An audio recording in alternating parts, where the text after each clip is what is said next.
Medtem, ko zapuščam Stožice po tekmi Slovenija-Nemčija, se bom lotil te analize tekme, ki v bistvu niti ne potrebuje nekih težkih zaključkov.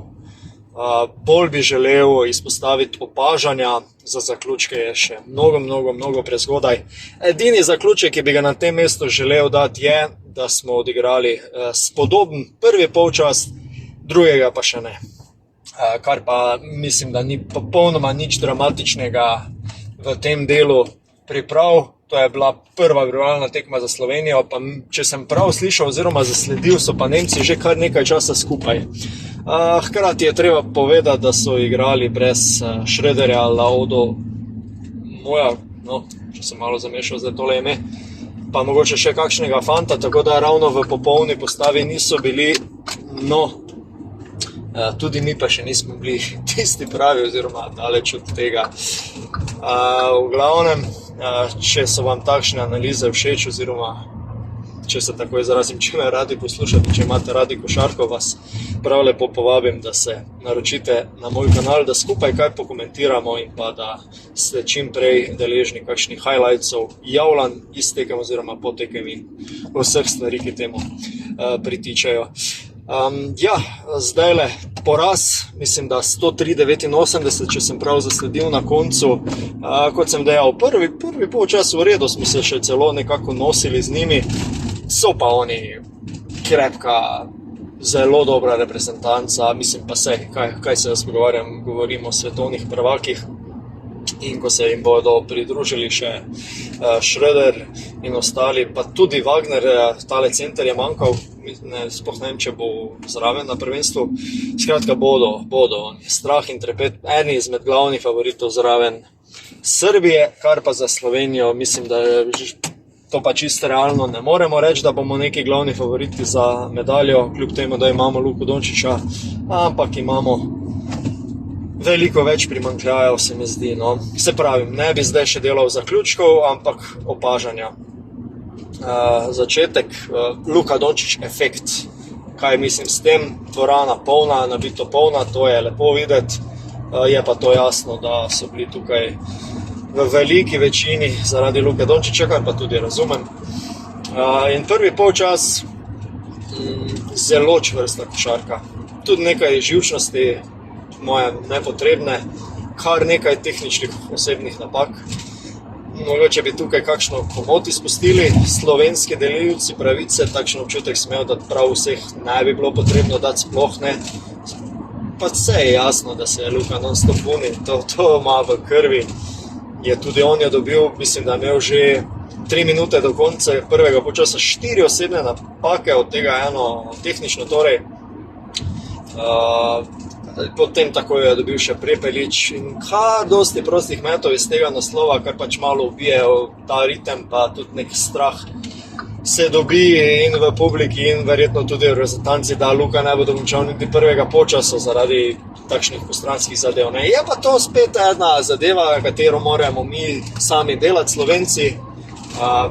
Čisto nepotrebno je, da se na prijatelji za tekme ukvarjamo sodniki, dajte mi.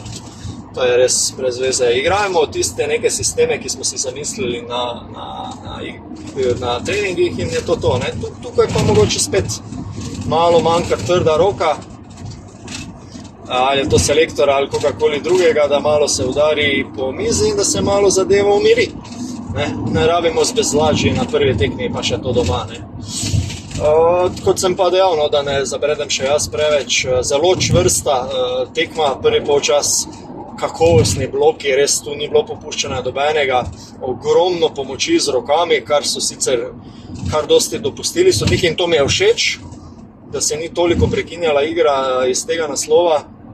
Franz Wagner igra ogromno z rokami, ogromno pridobiva prostora z rokami, pri tem je izredno uspešen, pa tudi centri postavljajo te močne bloke, zelo izskakujejo ven na teh blokadah. Tako da večino so naše pleje lovili vse tja do sredine, kar zelo onemogoči nek normalen napad oziroma normalno kroženje žoge. Ampak to so vse kvalitete nekega dobrega, kontroliranega branjenja. No. Tako da to me zdaj ne bi toliko presenetilo, kot me je ta čvrstina njihova, da je bilo to težko razbijati, ampak smo držali polčas, kaj je to, 4 točke ali koliko je bilo prednosti. Luka je dal tisti neki svoje točke, tiste svoje mete, ki so značilni. Začel je, kot da igra z 30%, ampak vseeno uspešno, z nekimi podajami, z nekimi trojkami. Imela sta tam neki interni dvoboj z Bongo, to je lepo za videti, tisto čisto športno prcanje, oprostite izrazu, ampak ja, no. In potem tisto v faco, 2 trojki, pa tudi Bonga mu je nekaj vrnil na drugi strani. V glavnem, takšne zadeve je fajn videti. Tako da, ajde, če izpostavim dobre stvari, je to prvi polčas, drugi pa ne toliko. Ne? Tu nam zmanjka, se pravi, en polčas smo zdržali, drugega več ne, nekoliko raztrgana igra. Oni so natrosli kar nekaj točk v tretji četrtini, ki mi nismo odgovorili. Tu se je malo sistem igre podrl. Ampak dobro, to je prva tekma, nič takega za obešati na velik zvon oziroma kakoli za zameriti. Se pa tu kažejo neki obrisi, kaj sem se malo bal, kar pa je po moje kriva zveza, da nismo prej odreagirali. Skok.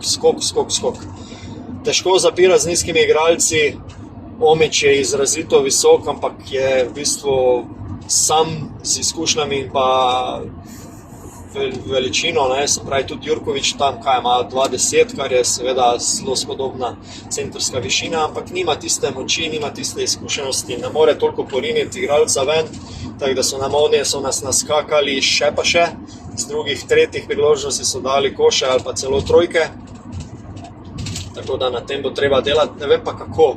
Plus, kar me skrbi, ne, kar je Luka sam izjavil, da bo moral nekoliko prilagoditi sistem igre na centra Omića, ker do zdaj pač ni ali pa zelo redko igral s takšnim tipom igralca, kar se pa močno strinjam in kar se je danes videlo. Ne. Omić ni kompatibilni igralec Luke Dončiću. Luka Dončić rad podaja visoke podaje na alley-oop, se pravi bolj pod koš oziroma okoli koša. To pa od Omića ne moremo pričakovati, ker ni takšen igralec. In tu nekega pick and roll sodelovanja ni, za zdaj. Bomo videli, če se to da spremeniti, bojim se, da ne. Mogoče še sama rotacija, ki me je malenko zmotila v prvem polčasu, neka tista šablona 8-9 igralcev konstantno menjujemo. Nismo dali nekih priložnosti tistim tam mladim, kot sem upal, no, ker govorimo ne na zadnje o prijateljski tekmi, spet je to prva komaj, mogoče še to pride. Ampak Jurković recimo zelo veliko priložnosti, medtem ko Danel obsedel, Padjen je bil tudi izven rotacije, Edo Murić je bil izven rotacije, tu se je mogoče neka čvrstina pogrešala, ki jo on prinaša. No, kdo še je sedel? Nekdo še, ja, Haber, ja, vidi, ja, dobro, nema še Vesuh, tu tako se ne vem mogo znajti. Ampak dobro, Žak Smrekar je dobil nekaj priložnosti na koncu. Pa ja, videli smo tudi, da lahko igramo všečno, ko Luke ni, ampak premalo je všečno na takem nivoju, ne, da to je treba podčrtati, lepo lahko izgleda, neke ideje so, niso pa, oziroma ne morajo biti toliko prepričljive proti eni Nemčiji, niti slučajno, ne. Tako da, ajde, dajmo še en zaključek, ko sem že zapisal na svoji Facebook strani, en spodoben polčas, drug pač ne, pa še dolgo je do prvenstva, ampak ogromno dela nas še čaka. Tako, to bi bilo to. Z moje strani bi želel vedeti vaš vidik, kako ste vi videli samo srečanje, ali če ste se osredotočili na Dončića, ali če ste se osredotočili na celoto reprezentance, kakšni so vaši zaključki po tej tekmi oziroma ugotovitve, spodaj v komentarjih lahko zapišete, dobrodošli. Pa do drugič, no, bodi si dovolj, kot rečeno, če pa podobne analize radi spremljate oziroma si radi ogledate highlightse na mojem kanalu, vljudno vabljeni, da se naročite na. Do naslednjič, prav lepo vas pozdravljam, hvala za spremljanje, Gregor sem bil z vami iz Greg Sporta. Lep pozdrav!